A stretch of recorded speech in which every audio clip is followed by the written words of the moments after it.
మరి మీరంటే స్ట్రాటజీ చెప్పారు అంటే ఓకే సునీత గారు, సరే ఓకే పర్లేదు. సునీత గారు, ఒక అంశము కొద్దిసేపటి క్రితం అనుకుంటా కిషన్ రెడ్డి గారు ప్రెస్ మీట్ పెట్టారు. ఈ కాళేశ్వరం ప్రాజెక్టుకు సంబంధించి ఆయన మాట్లాడారు. అంటే నాకు తెలిసి ప్రధానంగా దాని మీదనే ఈరోజు ప్రెస్ మీట్ పెట్టినట్టున్నాడు. అసలు రేవంత్ రెడ్డికి కాళేశ్వరం అవినీతి జరిగిందని చెప్పేసి తెలుసు, ఎంపీ ఉన్నప్పుడే నేను ఇస్తాను, సిబిఐకి ఇస్తానని చెప్పారు, మరి ఎందుకు ఇవ్వలేదు అనేసి చెప్పారు. ఏంటి అసలు దాని గురించి?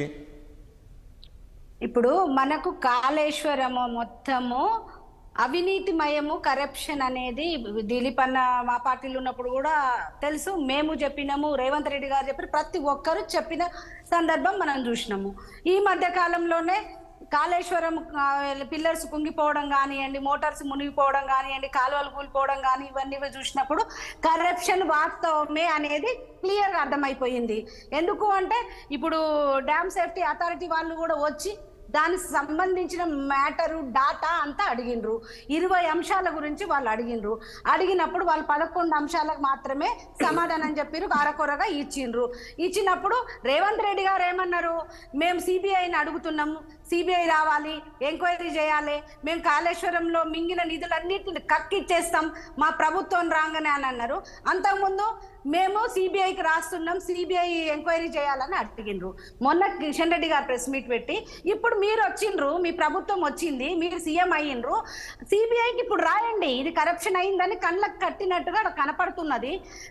ఇక్కడ డ్యామ్ సేఫ్టీ అథారిటీ వాళ్ళు కూడా మనకు కొంత ఇన్ఫర్మేషన్ ఇచ్చారు కాబట్టి ఇంతకుముందు సిబిఐ రావడానికి మన రాష్ట్రానికి కొన్ని లిమిట్స్ పెట్టారు.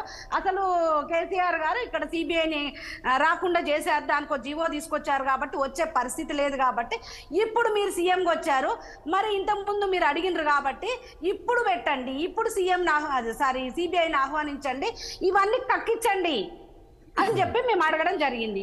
అడిగిన దాన్ని తప్పేముందండి?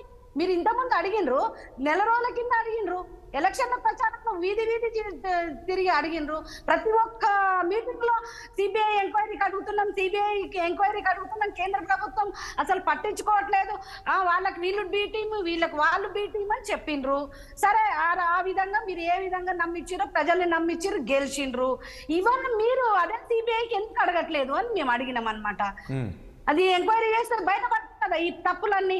మీరు 4 మంత్రులు పోయి ఆడిపోయి కూర్చొని ఆ రోజు కక్కిస్తామన్నోళ్ళు ఈ రోజేమో ఆ కాలం పోయింది, 6 పిల్లర్సే కుంగినాయి, 5 పిల్లర్సే కుంగినాయి అని మీన మేషాలు లెక్క పెడుతుంటే మాకు అనుమానం వచ్చింది. మీరు మళ్ళీ ఎందుకు వెనకకు యూటర్న్ తీసుకుంటున్నారు? రెండోది ఇంకొక దాని మీద కూడా, ఏదైతే ఇప్పుడు మన రంగారెడ్డి జిల్లాలో ఫార్మసిటీ సీఎం అయిన మరుక్షణమే ఫార్మసిటీ భూములన్నింటినీ మేము క్యాన్సిల్ చేస్తున్నామని చెప్పిండు. మళ్ళీ వారం రోజుల తర్వాత వాళ్ళు వచ్చి కలిసిండ్రు, ఏం జరిగిందో ఏమైందో మళ్ళీ యూటర్న్ తీసుకున్నారు.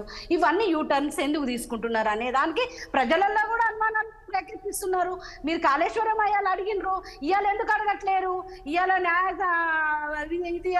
విచారణ అంటున్నారు, అది డిలే అవుతుంది. సిబిఐకి ఇస్తే ఇమీడియట్ గా తెలుస్తారు కదా ఎక్కడ అన్యాయం జరిగింది, ఎక్కడ అవినీతి జరిగింది. ఎందుకు అంటే మీరు కూడా కాదు కదా, మీ పార్టీ పెద్దలు కూడా చాలా సార్లు అన్నారు కదా కాళేశ్వరం అవినీతి జరిగింది, మా దగ్గర ఆధారం, మీరెందుకు ఇవ్వలేకపోయారు? కేంద్రంలో కూడా మీరే ఉన్నారు సార్. మాకు అవకాశం లేదు. ఎందుకు అంటే సిబిఐ రాష్ట్రంకి రావాలంటే మూడు లైన్లలో రావాల్సి ఉంటుంది సార్. ఒకటి, ఈ రాష్ట్ర ముఖ్యమంత్రి గారన్నా అడగాలి, లేదంటే కోర్టు అయినా అడగాలి, లేదంటే ఇంటర్నల్ అంటే ఏదైతే 2-3 రాష్ట్రాలకు ఆ కేసుతో సంబంధం ఉండాలి. అలాంటి టైంలో మాత్రమే సిబిఐ వస్తుంది, ఎంక్వైరీ చేస్తుంది. కాబట్టి ఈ రోజు వారికి అవకాశం ఉంది. ఇప్పుడు సీఎం గా ఆయన కూర్చున్నారు, ఆయన పిలిస్తే వచ్చే అవకాశం ఉంది కాబట్టి రమ్మంటున్నాం.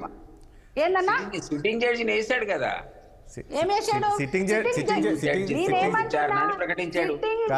ప్రకటించిండు. ఎప్పుడు ప్రకటించిండు? సిట్టింగ్ జడ్జి అనేది